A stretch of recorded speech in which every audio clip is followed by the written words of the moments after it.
예수님이 좋은 걸 어떡합니까? 예수님이 좋은 걸 어떡합니까?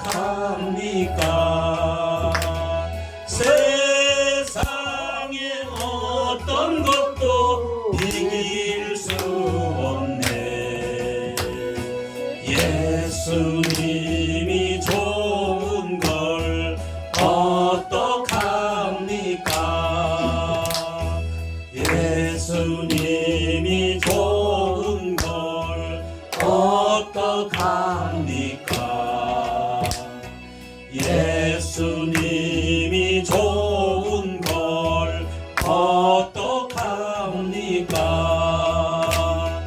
날 위해 십자가를 지신 예수님, 예수님이 좋은 걸 어떡합니까? 아멘.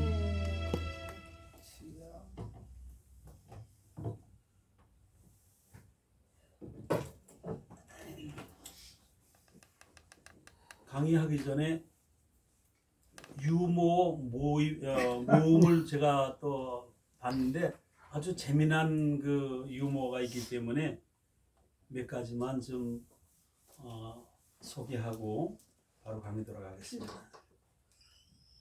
첫 번째는 애인 버전이에요.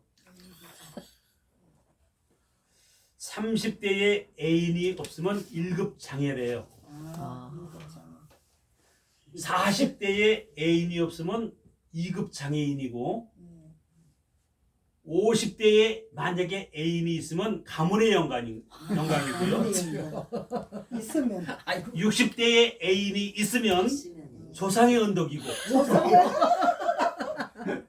70대에 애인이 있으면은 신의 은총이래요. 이거는 여러분들이 잘 아시겠지만 4대 거짓말, 노처녀가 시집 안 가는 거, 장사꾼이 밑지고 파는 거, 노인이 빨리 죽고 싶다는 거, 네 번째. 그 다음에 노태우는 보통 사람이다. 그러다 거짓말이라는 거죠. 그 사람이 그렇죠. 나는 보통 사람이다. 거짓말이라는 거죠. 자, 지금 이북에 있는 김정은이 우리가 초청 많이 하죠, 정보서요. 근데 이 김정은이 서울을 못 오는 이유가 있대요. 네 가지. 첫째는 거리에 택시가 다니는데 택시를 빨리 달리는 걸 총알 택시라고 그런대요. 무섭다는 거죠. 서울이나 지방이나 어디 가보든지 식당이 많은데 식당 간판에 보면 부대찌개라는 간판이 있어요. 무슨 아니 세상에 서울 어디든지 부대찌개 아니 무슨 부대가 그래 많은가? 자, 우리나라에 술집이 많은데 술집에 보니까 뭐 폭탄주, 왕대포 무섭다는 거죠. 또 가정에는 가족마다 핵가족이라는 게 있는데 진짜 핵이라는 거 참 무서워하거든요. 자, 여자의 상품 가치를 또 얘기를 했더라고요. 10대는 샘플이래요. 20대는 신상품. 30대는 명품. 그리고 40대는 정품. 50대는 세일품. 60대는 2월 상품. 70대는 창고 대방출. 그 다음에 80대는 폐기 처분. 많은 사람들이 너무 우기기를 잘하는데 이 사람이 우기는 데는 도저히 배겨내지 못하는 그 우기는 것이 있는데 몇 가지를 소개하게 되면은 우리는 그 식당에 보면 갈매기살이라고 있어요. 돼지나 이런 데서 갈매기살이 있어요. 아주 맛있죠. 그런데 갈매기살 그다음에 제비출이라는 소에서 나오는 제비출이 있어요. 예. 이게 새의 살이라고 우기는 사람이 있다는 거예요. 맞아. 무식한 거. 그다음에 탑골 공원과 파구다 공원은 다르다고 우기는 사람이 있다는 거예요. 같은 건데. 그다음에 LA와 나성은 다르다고 우기는 사람이 있다는 거예요. 다 같은 건데. 네. 그런데 또 하나는 의학새가 있어요. 예.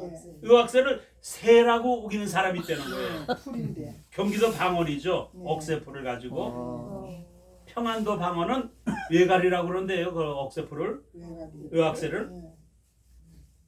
구제역이 양재역 다음역이라고 우기는 사람이 있다는 거예요. 남자를 불에 비유한 비유가 있어요. 10대는 부싯돌. 90도. 그저 불꽃만 붙으면 불이 살아나죠. 10대. 20대는 성냥불. 성냥고. 확 붙어다가 금방 꺼지는 성냥불이고 30대는 장작불. 강한 화력으로 새벽까지 화를 타오르게 하는 것이 이 30대래요. 40대는 연탄불. 겉으로 보면 그저 그래도 은근히 화력을 가진 것이 연탄불이죠. 50대는 하룻불. 꺼졌나 하고 자세히 보면은 아직 살아있는 불이고 하룻불이고 60대는 담뱃불. 힘껏 빨아야 불이 맑게 불어난다는 거죠. 60대는 반딧불. 불도 아닌 게 불처럼 보인다는 거죠. 그 다음에 80대는 도깨비불이라고 그랬어요. 불이라고 우기지만 불을 본 사람이 없다는 거예요. 그 남자를 비유해서 점점 쇠약해가는 모습을 이 불에 비유했죠. 아니, 하나만 더 하겠습니다. 80대가 도깨비야. 남편이란 존재는 이래저래 애물단지라고 하는 것이 있어요. 네. 저 남편은 집에 두고 오니까 근심덩어리고요. 같이 나오자니까 짐덩어리가 되고요. 혼자 보내면은 걱정덩어리고요. 마저 앉아 있으면 원수덩어리라는 거예요. 하나만 더 하겠습니다. 우리가 옛날에부터 첫사랑이 없는 사람은 없겠죠. 사랑하는 사람이 있었죠. 그런데 잊었던 첫사랑의 아픔, 잘 살면 배 아프다는 거예요. 네. 첫사랑이. 아, 들었는데 첫사랑 걔가 잘 살아? 배가 아프다는 거예요. 자, 못 살면 가슴 아프고요. 같이 살자니까 머리가 아프다는 거예요. 여기까지는 하겠습니다. 자, 욥기서를 한번 보겠습니다. 못다가 공부도 안 됩니다 전부.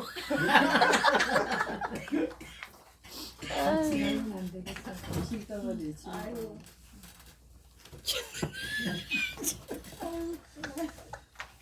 욥기서 공부할 때도 이제 그런 마음 가지고 졸지 마시고요.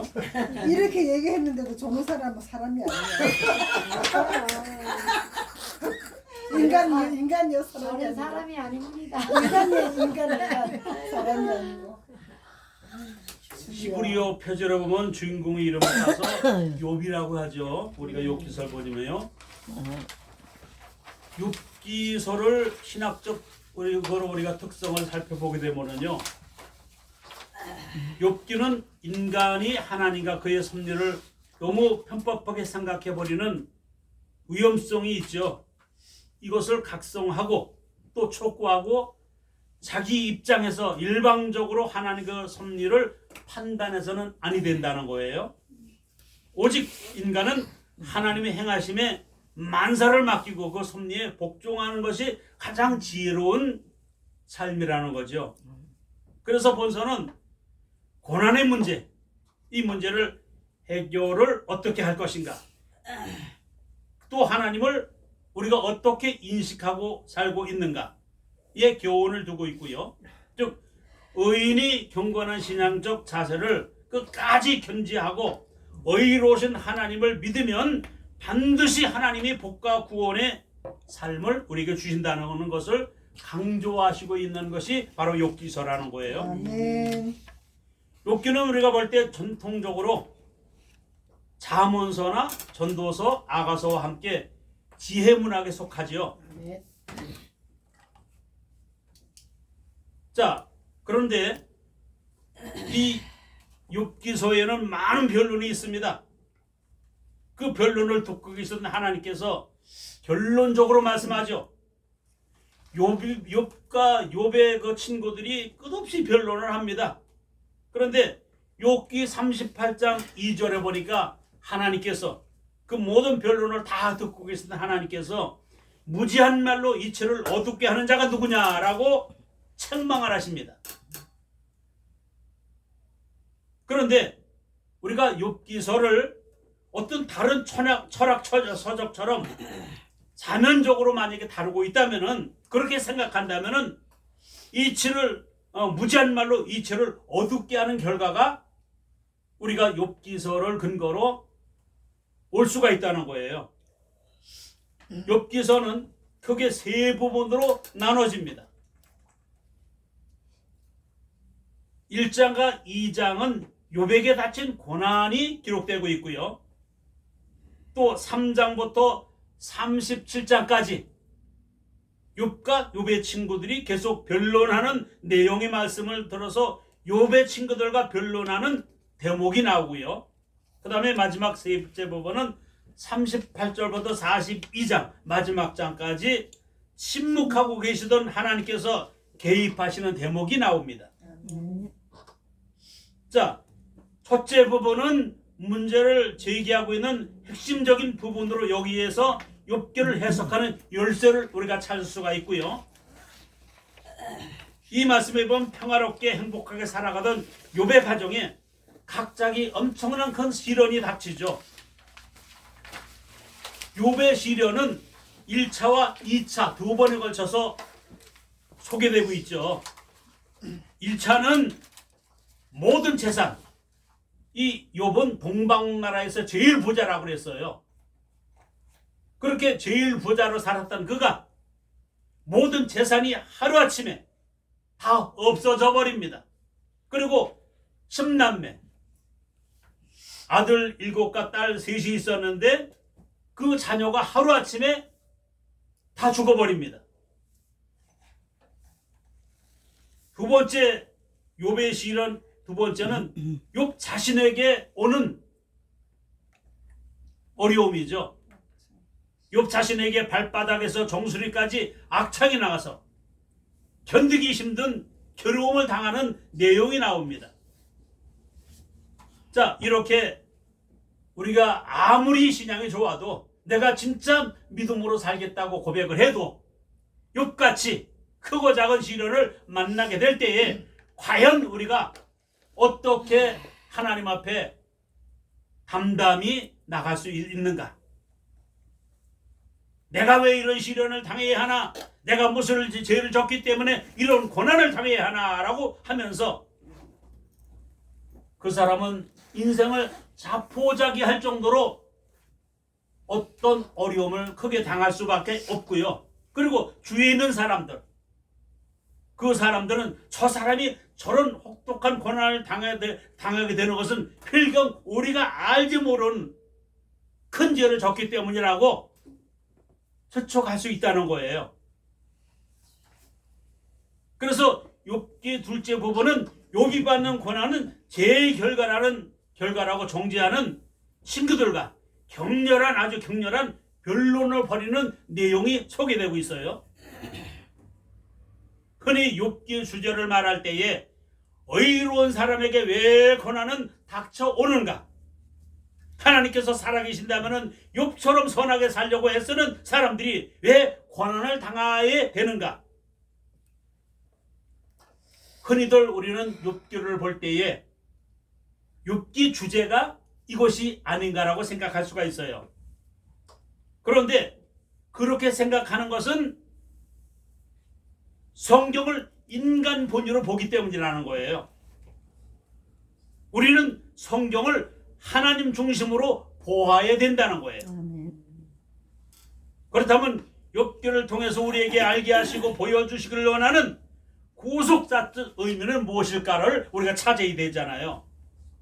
자, 욥기 1장 6절에 하루는 하나님의 아들들이 와서 여호와 앞에 섰고 사단도 그들 가운데 왔는지라 라고 말씀합니다. 그랬더니 하나님께서 사단에게 말씀하죠. 네가 어디서 왔느냐라고 물으셨어요. 사단이 대답했죠. 땅에 돌아 여기저기 다녀왔다고 고백을 합니다. 그런데 하나님께서 다시 말씀하시죠. 네가 내 종 욥을 유의하여 보았느냐. 그와 같이 순전하고 죄에서 정직해서 하나님을 경외하고 악에서 떠난 자가 세상에 없다고 주님은 자랑하십니다. 욥의 신앙을 내세우셨어요. 하나님께서 이렇게 말씀하시는 것은 사단에게 네가 내 종 욥만은 굴복시킬 수 없다는 뜻도 내포되어 있다는 거예요. 그런데 사단이 하나님께 대꾸를 했죠. 욥기 1장 9절 우리 장로님. 욥이 어찌 까다롭이 하나님을 경외하리이까. 주께서 그와 그 집과 그 모든 소유물을 산울로 두르심이 아니니까. 주께서 그 손으로 하는 바를 복되게 하사 그 소유물로 땅에 늘리게 하셨음이니이다. 이제 주의 손을 펴서 그의 모든 소유물을 치소서. 그리하시면 정녕 대면하여 주를 욕하리이다. 예, 이렇게 이야기했죠. 근데 이 말의 뜻은 하나님께서 지금 오해하고 계시는 것이 있습니다. 그의 신앙은 순수한 것이 결코 되지 못합니다. 하나님께 그가 동방나라에서 제일 부자로 살고 이렇게 잘 사다 보니까 하나님께서 진짜 그 가정에 복을 주셨기 때문에 라고 하는 조건부적인 신앙 때문이라고 하는 이야기를 하는 거예요. 그래서 하나님과의 사단은 욥을 중간에 놓으시고 겨누기를 하시게 됐어요. 우리가 분명히 명심해야 될 점은 영적으로 주인이 없는 사람은 한 사람도 없다는 거예요. 하나님께 속하든지 사단에게 속한 사람이 있을 뿐이지 중간에 아무 소속이 없는 사람은 하나도 없다는 거예요. 자, 이제 욥은 어느 편으로 기울어질 것인가를 우리가 성경에서 찾아볼 수가 있죠. 그래서 욥에게 시험이 허용됩니다. 그렇다면 하나님께서는 욥의 시험을 통해서 무엇을 보여주시기를 원하시고 있는가? 요한복음 21장 15절부터 17절에 보니까 세 번씩 시몬에게 물으셨어요. 네가 나를 사랑하느냐? 라고 물으시고 그 대답이 내가 주를 사랑하는 주께서 하십니다라고 얘기했을 때에 내 양을 먹이고 내 양을 치라고 하는 말씀을 세 번씩이나 말씀하셨어요. 이 말씀은 다시 말해서 조건 없이 무조건적인 사랑을 내가 지금 하고 있느냐라고는 물음이고요. 그 물음을 욥에게도 주님 말씀하시는 거예요. 조건 없는, 내가 너에게 많은 재산을 주고 자손들을 번창하게 해줬고 내가 하는 일마다 복되게 해줬기 때문에 네가 지금 나를 섬기고 나를 사랑하고 있는 것이냐, 아니면 너의 모든 것이 그 재산과는 상관없이 네 자식과도 상관없이 진짜 네가 나를 사랑하고 있느냐라고는 이 질문 속에서 욥이 지금 서 있는 거예요. 하나님을 대적하는 자 앞에서 욥이 조건부적인 사랑이 아니라 무조건적인 사랑, 그 사랑을 하나님은 받으시길 원하시고요. 그런 사랑을 욥이 하기를 원하시는 거예요. 그렇게 할 때 하나님께서는 영광을 받으시게 되고요. 송사하던 사단은 부끄러움을 당하게 되기 때문에.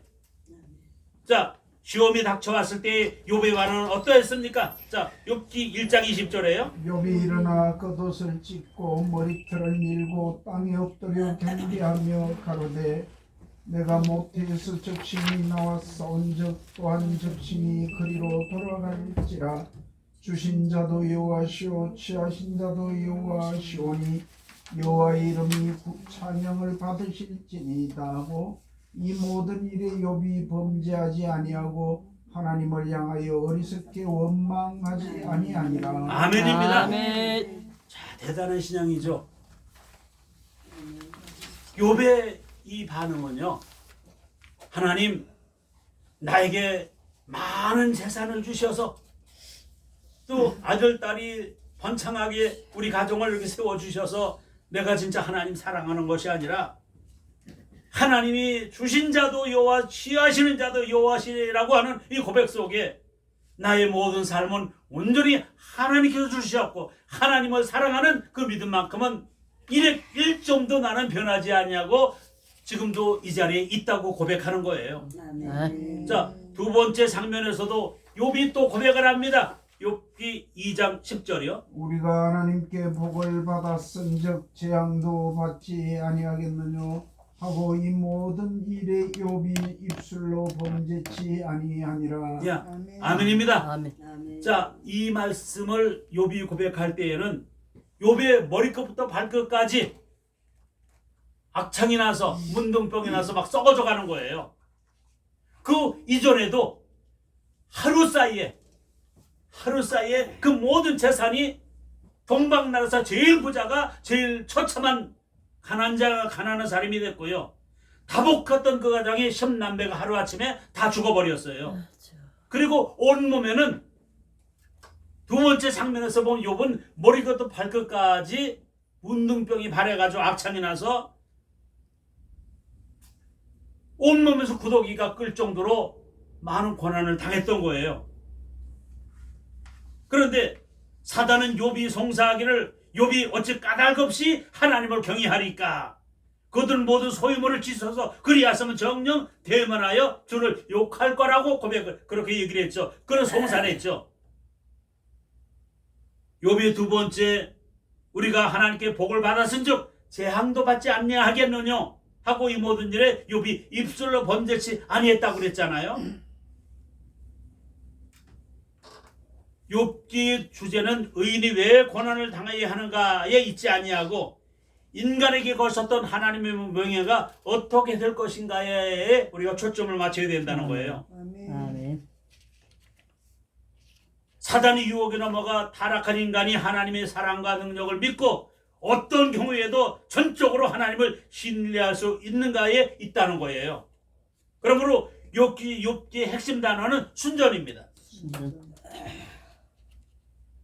성경은 욥을 순전한 사람이라고 소개하고 있어요. 욥기 1장 1절에도요. 하나님께서는 욥을 순전한 사람이라고 사단에게 자랑도 했어요. 자, 욥기 1장 8절에 여호와께서 사단에게 이르시되 네가 내 종 욥을 유의하여 보았느냐 그와 같이 순전하고 정직하여 하나님을 경외하며 악에서 떠난 자가 세상에 없느니라. 예, 아멘, 아멘입니다. 자, 2장 3절에서도 네가 나를 격동하여 까닭없이 그를 치게 하였어도 그가 오히려 자기의 순전을 굳게 지켰다고 우리 하나님은 칭찬하셨어요. 그런데 욥의 아내, 이 부부는 어려울 때 보면 아는 거죠.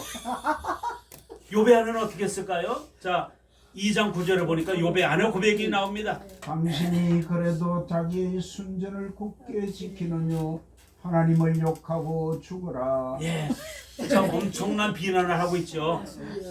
자, 그래도 김경선 목사님 그 교수님 얘기 들어보면은 그 김신혜 안수집사님이 간혹가다 우리 교회 오시고 대화하다 보면 이분은 절기 때마다 우리 학교에 우리 그 교회에 떡을 해오시고요, 꽃꽂이를 해오시고 너무 잘하시고 있어요. 그런데 과연 천사 같은 그분이 김경선 목사님이 진짜 그랬을까라는 생각을 저 간혹가다 한번 해봅니다. 같이 안 살아보면 몰라. 욥은 불같던 시험 속에서도 하나님께 대한 자기의 순전을 굳게 지켰다는 거예요. 자, 욥의 친구들과 변론하고 있는 둘째 부분은요, 대화체와 시의 형태로 아주 기록된 극시가 나오고 있죠. 그 문장과 구성동은 극시 중에서도 추종을 불허하는 걸작으로 꼽힐 수가 있어요. 그런데 욥기 중심점은 거기 있는 것이 아니라는 거예요. 왜냐하면 하나님께서 욥기 38장 2절에 무지한 말로 이치를 얻게 하는 자가 누구냐라고 책망하십니다. 욥만 책망하셨나요? 아니요. 욥의 세 친구도 똑같이 책망하셨어요. 그리고 욥기 42장 7절에 보니까 너희가 나를 가리켜 말한 것이 내 종 욥의 말같이 정당하지 못했다고 판단을 내리시기도 했어요. 자, 그러면 욥의 친구들의 말이 어떤 면에서 정당하지 못했을까? 첫째는 욥의 시험에 나타난 하나님의 뜻을 분별하는 데 무지했다는 거예요. 창세기의 요셉도 17살부터 약 이제 13년 동안 30살에 총리가 되기까지 얼마나 극심한 고난을 당했다는 것을 우리가 창세기에서 알 수가 있잖아요.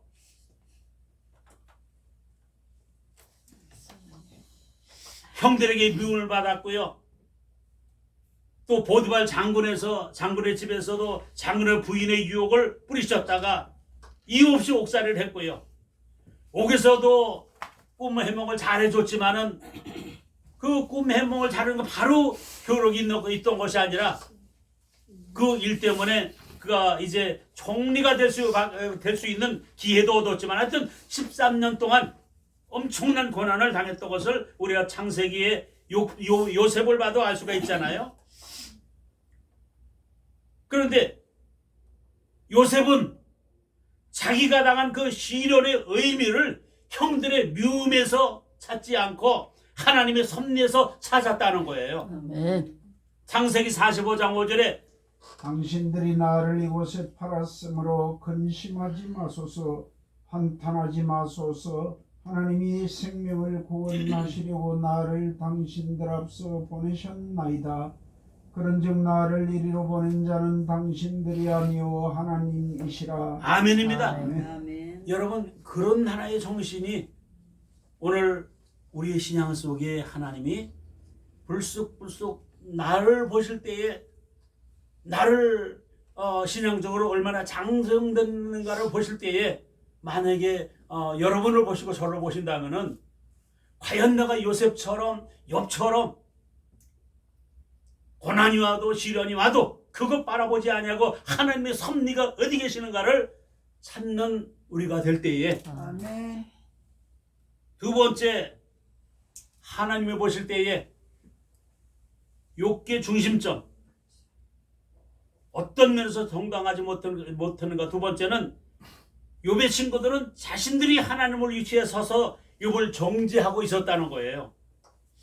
자신들이 하나님 위치에.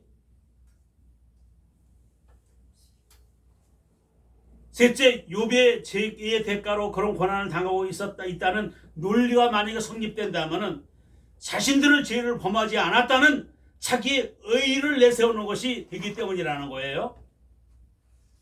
그들은 하나님의 뜻 알기를 기도한 믿음 중심이 아니라 변론과 이론에서 지나친 이성과 합리주의에 빠져 있었다는 거예요.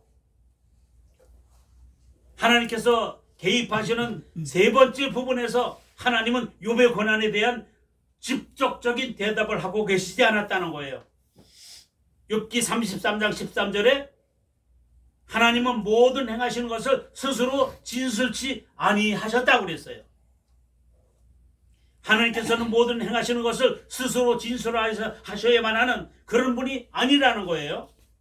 만일 하셨다면 구차한 자기 변호에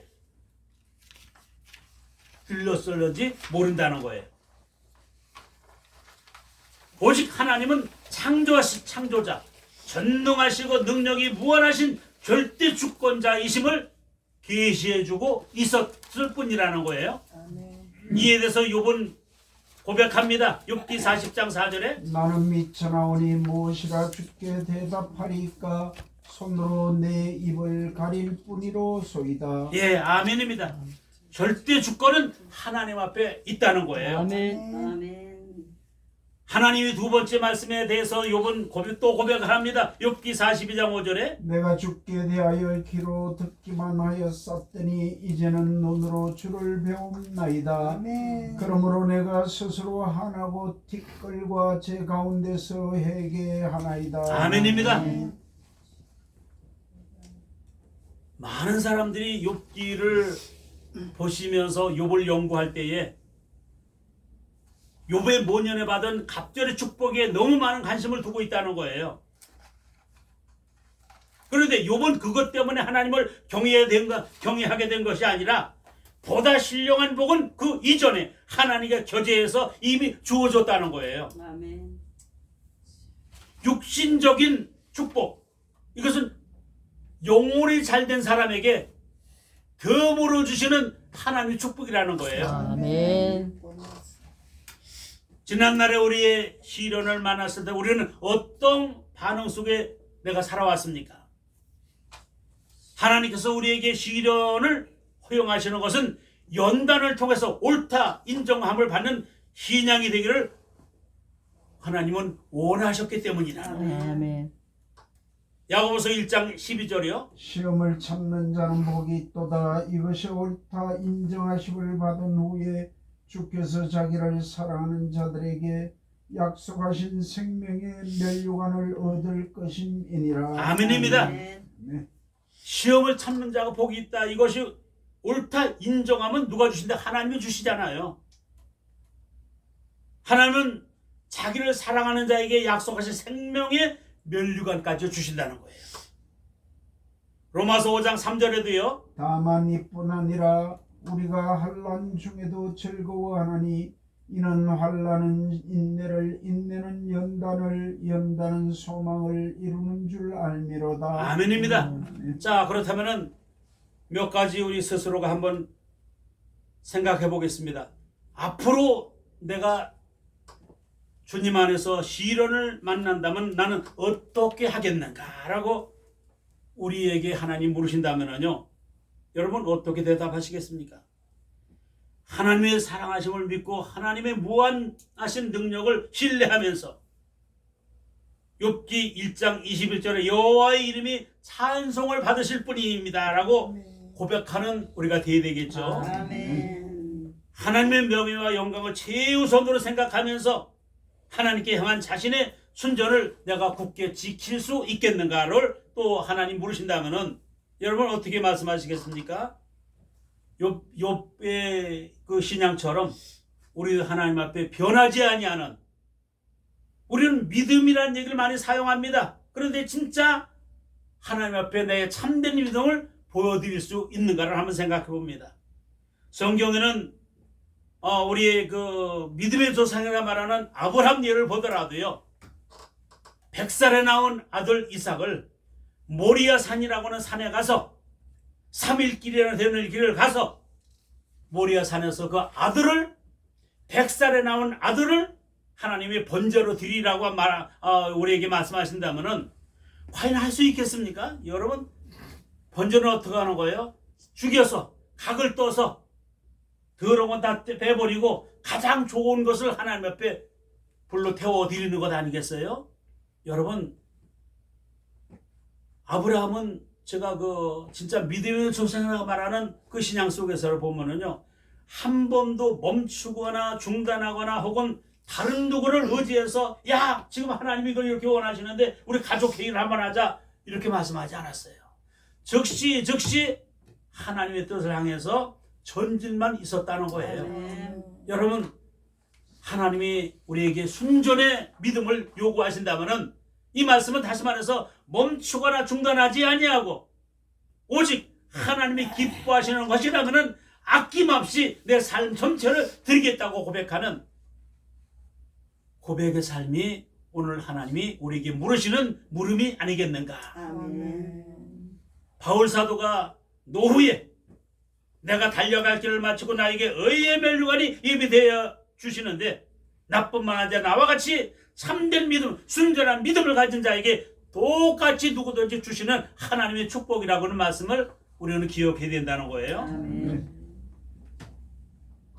하나님의 명예와 영광을 최우선으로 생각하면서 하나님께 향한 자신의 순전을 어떻게 지키게 되겠는가. 그리고 마지막, 대적하는 자로 하여금 부끄러움을 당하게 하고 하나님께는 영광을 받으시게 하는 내 삶이 되겠는가를 한번 생각해 보아야만 되겠습니다. 이것이 욥기를 통해서 우리에게 주시는 구속사적 의미라는 거예요.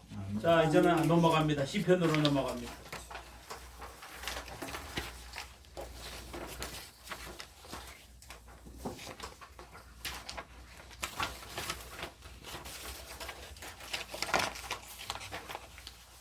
아까 저 유모 몸이고 저 필요하신 분은 장로님한테 이제 저 복사해 목사가 가지고 드리세요. 저는 다 맴맸습니다. 자, 시편을 보겠습니다.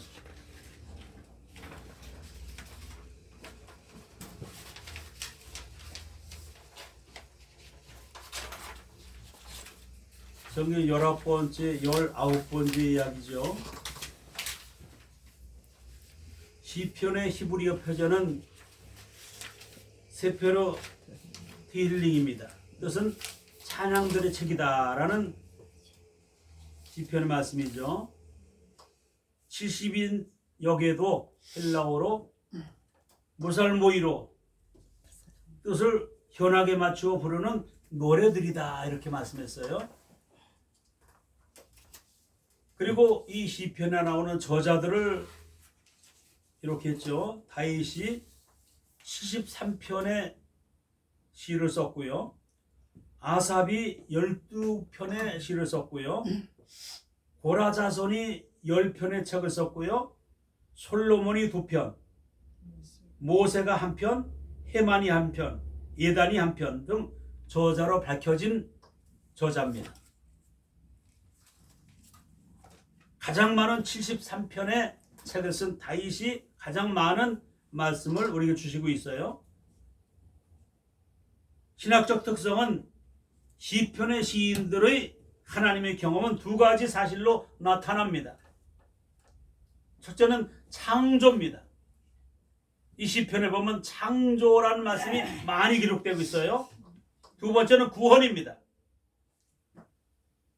하나님으로 그들의 행위에서 얻어지는 축복을 구원으로 말씀하고 있죠. 자, 시편에서 강조하는 신과는 창조주 하나님, 유일신 사상과 하나님의 왕권 사상도 여기에 비록되고 있다는 거예요. 그 또한 이스라엘의 하나님의 구원의 하나님, 이스라엘의 하나님, 그 하나님을 구원의 하나님이라고 부를 만큼 하나님을 구원 행위의 주체자로 이해하고 있다는 거예요. 많은 시인들이요. 반면에 인간은 하나님께 의존해야만 하는 연약한 존재를 묘사하고 있어요. 그런데 많은 어떤 피조물보다도 높이 인정받는 피조물 중에 피조물이 바로 우리 인간이라는 거죠. 그 인간에게 영화의 간을 씌움받는 인간을 노래하고 있어요. 또한 자연은 하나님의 계시의 도구로 역할을 하고 있고요. 하나하나의 자연 현상은 모두 하나님의 지배를 받고 있다는 것을 시인들은 고백하고 있죠. 이러한 사상은 자연이 하나님의 피조물이라는 믿음에서 생겨나고 있다. 내용을 한번 보겠습니다. 시편은 다양한 150편, 1편부터 150편의 시들로 이루어져 있습니다. 이 150편의 시들은 5권으로 나눠져 있어요. 시편은 한 권이지만 그 안에 5권의 책이 들어있어요. 그런데 그 5권은 모두 각기 영광송으로 끝을 맺고 있어요. 특별히 마지막 시편인 150편은 5번째 시집의 영광송인 동시에 시편 전체의 영광송이기도 했다.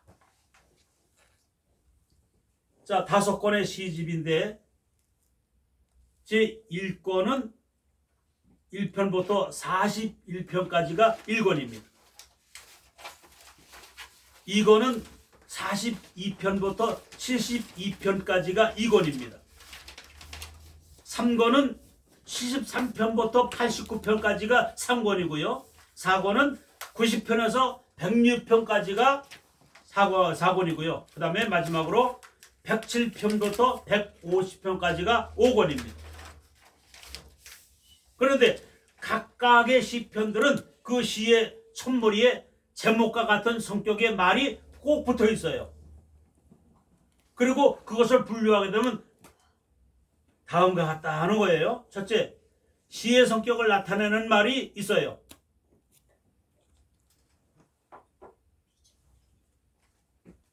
첫째는 미즈모로 시, 시르시, 마스길 시, 이 명상시죠. 마스길 시는. 그 다음에 믹담시, 풍자시입니다.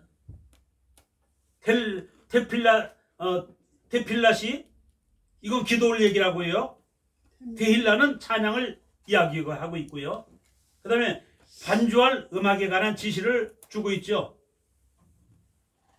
첫째는 영장으로, 두 번째는 셀라, 세 번째는 현악, 네 번째는 간악, 그리고 무랍벤에 맞춘 노래. 무랍변은 뭐예요? 무랍변? 거기 보시면은 나오는데, 그 다음에 여두둔의 법칙에 따라서 부르는 노래, 이게 쭉 나와 있죠. 그 들은 맨 마지막에는 알다셋 곡조에 부르는 노래 이렇게 나와 있어요. 그런데 여기 보면 음악을 하시는 분들이 여기에 맞춰서 이렇게 음악에 관한 지시를 받아서 음악을 연주한다고 그래요. 자, 우리의 관심은 역사서가 아닌 이런 시가들도 과연 구속의 역사를 증거해주고 있느냐라는 거예요. 시편의 중심 인물은 다윗입니다. 무려 73편 절반 정도가 다윗에 의해서 쓰여졌죠.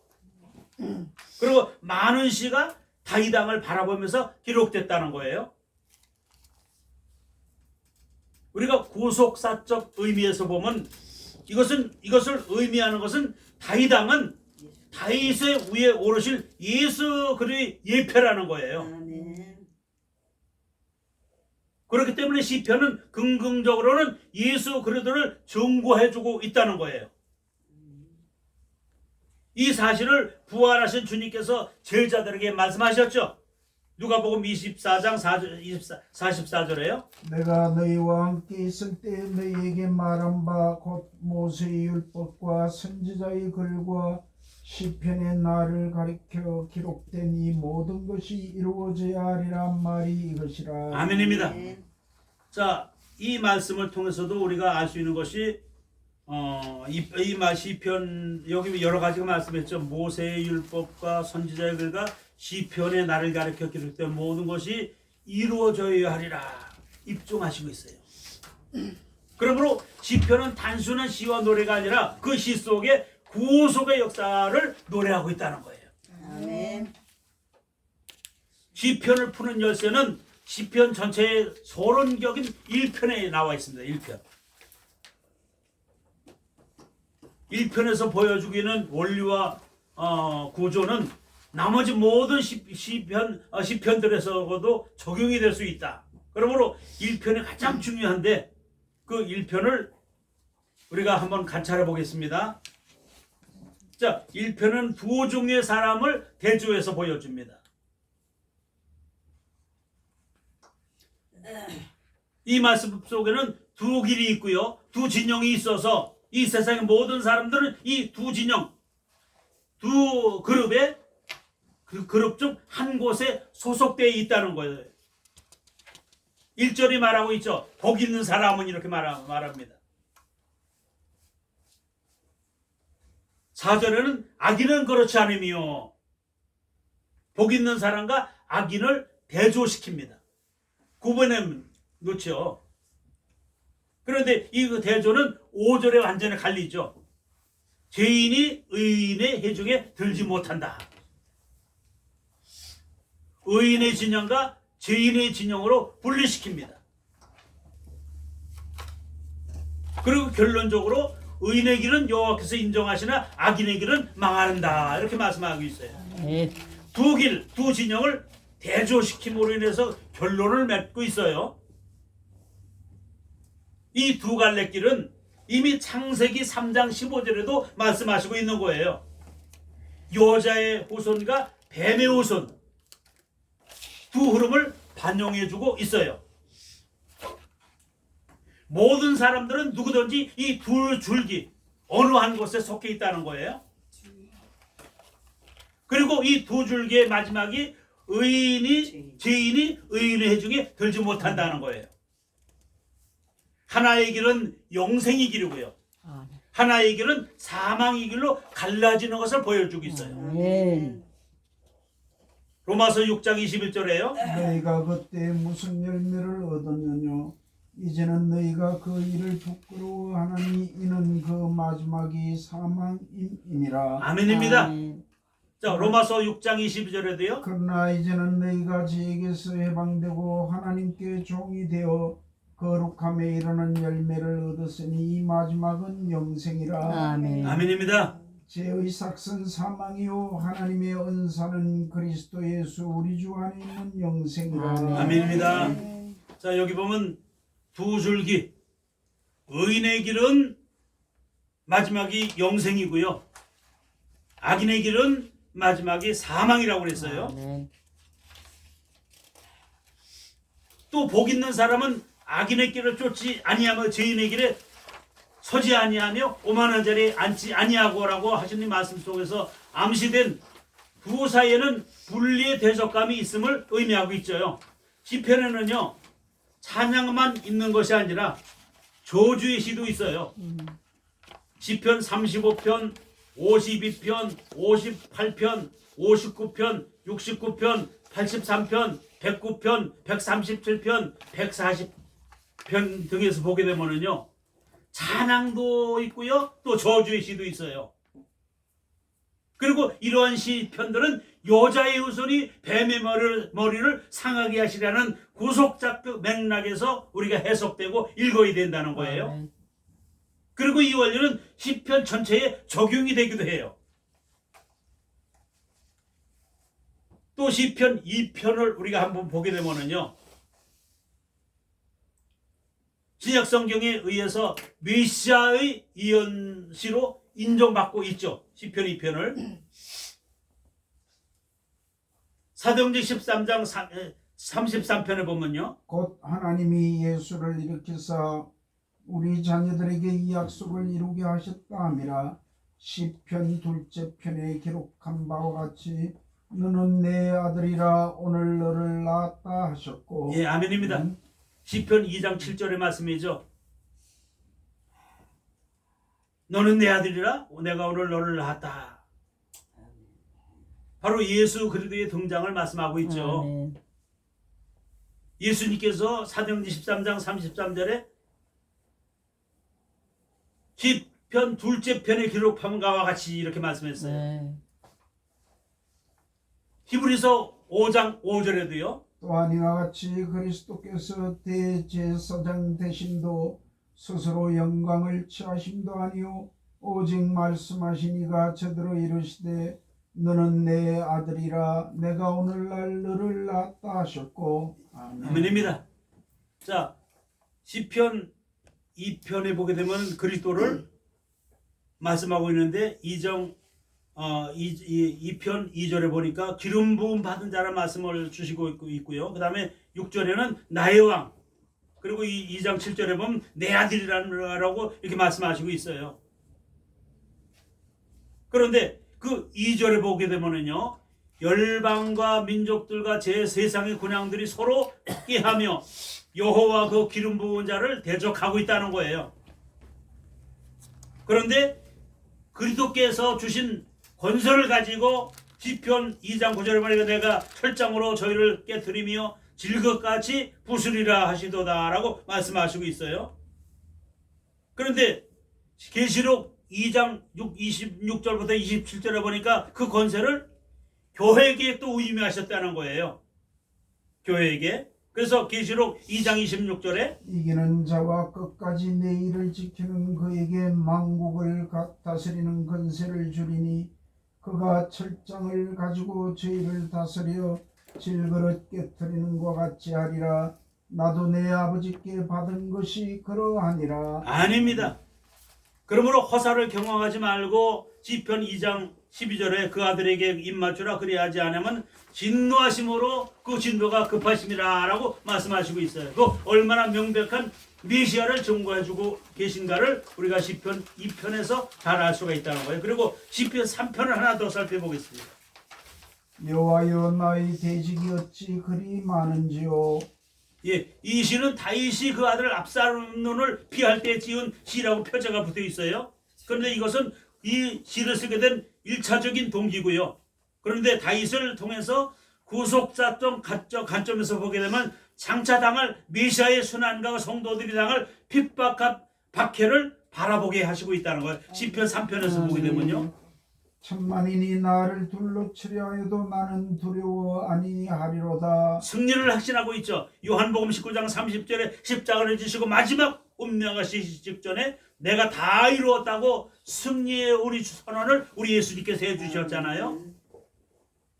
시편 22편 1절에도요. 내 하나님이여 어찌 나를 버리셨나이까. 그런데 이 말씀은 마태복음 27장 46절에도요. 제9시점에 예수께서 크게 소리질러 가라사대 엘리 엘리 라마 사박다니 하시니 이는 곧 나의 하나님 어찌하여 나를 버리셨나이까 하는 뜻이라. 아멘입니다. 네.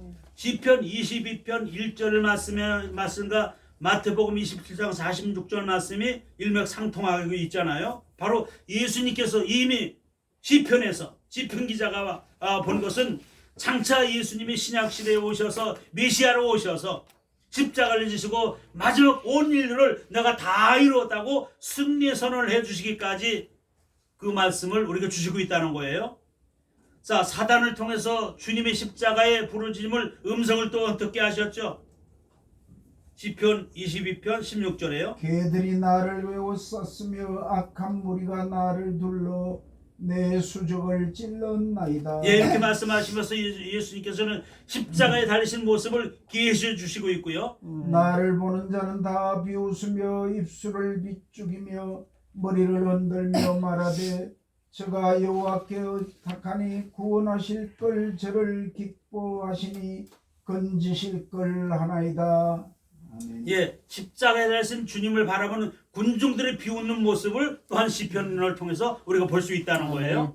자, 시편 22편 18절에도요. 저희가 나를 주목하여 보고 내 겉옷을 나누며 속옷을 제비 뽑나이다. 예, 로마 군병들의 모습 또한 우리가 볼 수가 있어요. 자, 요한복음 19장 23절에 군병들이 예수를 십자가에 못 박고 그의 옷을 취하여 네 깃에 나눠 각각 한 깃씩 얻고 속옷도 취하니 군병들이 서로 말하되 이것을 찢지 말고 누가 얻나 제비 뽑자 하니 이는 성경에 저희가 내 옷을 나누고 내 옷을 제비 뽑나이다 한 것을 응하게 하려 함이라. 아멘입니다. 아멘. 그러니까 시편 22편 18절에 보니까 저희가 나를 주목하여 보고 내 겉옷을 나누고 속옷을 제비 뽑나이다. 이렇게 로마 장차 훗날에 신약시대의 로마 군병들의 모습도 시편에서는 이미 보여주고 있자는 거죠. 시편 69편 21절에도요. 저희가 썰개를 나의 식물로 주며 갈할 때에 초로 마시었사오니. 예, 이렇게 말씀하시면 십자가에서 내가 목마르다 하시는 주님에게 포도주의 쓸개를 타서 마시울 것을 이미 예언하고 있다는 거예요. 요한복음 19장 28절에 이후에 예수께서 모든 일이 이룬 줄 아시고 성경옥으로 응하게 하려 하사 내가 목마르다 하시니. 예, 주님께서 죽어 장사 지낸 바가 되었으나 요 시편 16편 11절에 이는 내 영혼을 엄부에 버리지 아니하시며 주의 거룩한 자로 썩지 않게 하실 것임이니라. 예, 이렇게 말씀하셔서 주님께서 부활하실 것을 또 말씀하시고 있다는 거예요. 자, 마지막으로 시편 110편 1절에 여호와께서 내 주에게 말씀하시기를 내가 네 원수로 네 발등상 되게 하기까지 너는 내 우편에 앉으라 하셨도다. 예, 아멘입니다. 이렇게 마지막에는 부활 승천하셔서 하나님 우편 안에 계시다가 산자와 죽은 자의 심판자로 오실 것을 이미 예언해 주시고 있다는 거예요. 아멘. 시편 1편이 전체의 서론이라면은 마지막 150편은 전체 송영이다. 우리가 말할 수 있는 거죠. 시편 1편은 시작이 복 있는 사람이라고 말씀하시면서 시작해 주셨는데 시편 150편은 여호와를 찬양할지어라고 말씀하시면서 끝맺음 주시고 있다는 거예요. 할렐루야 그 성소에서 하나님을 찬양하며 그 권능의 궁창에서 그를 찬양할지어다. 호흡 있는 자마다 여호와를 찬양할지어다. 할렐루야 아멘. 이렇게 말씀하시고 있잖아요. 이사야 12장 5절 말씀에 여호와를 찬송할 것은 극히 아름다운 일을 하셨음이니 온 세계에 알게 할지어다 라고 아멘. 말씀하시면서 하나님 찬양하기를 나의 평생에 드릴 영적 예배로 우리가 영접하지 아니하면 안 된다는 거죠. 아멘. 기도하겠습니다. 아멘. 하나님 감사합니다.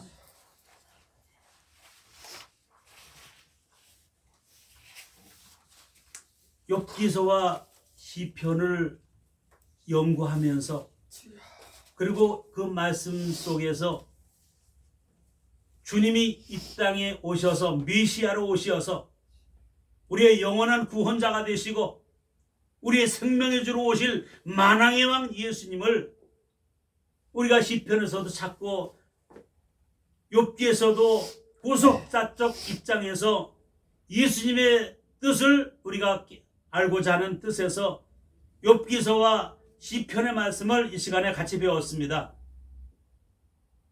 아버지, 우리 사랑하는 귀한 분들이 이 훈련 기간에 어렵고 힘든 그 시간마다 잘 참으시고 즐겁고 기쁜 마음으로 학업에 임하게 하시오니 감사합니다. 아멘. 이제 귀한 분들이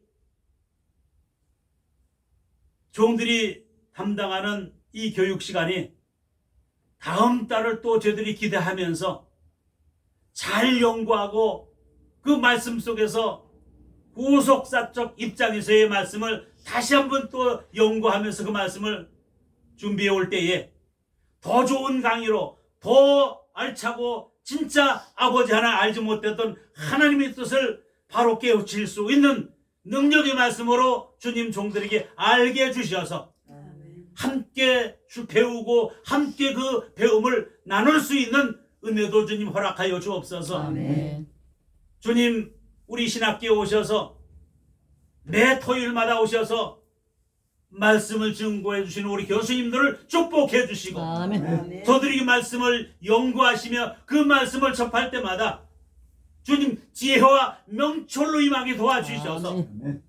주님 좋은 생각 영적인 생각이 그 말씀을 접할 때마다 생겨나게 하시고 그 말씀을 잘 준비해서 말씀을 이곳에서 증거하실 때에 그 말씀을 통해서 날마다 우리의 영혼이 새로워지게 만들어 주옵시고 하나님의 귀한 분들을 장차 아름답게 세워주실 때에 아멘.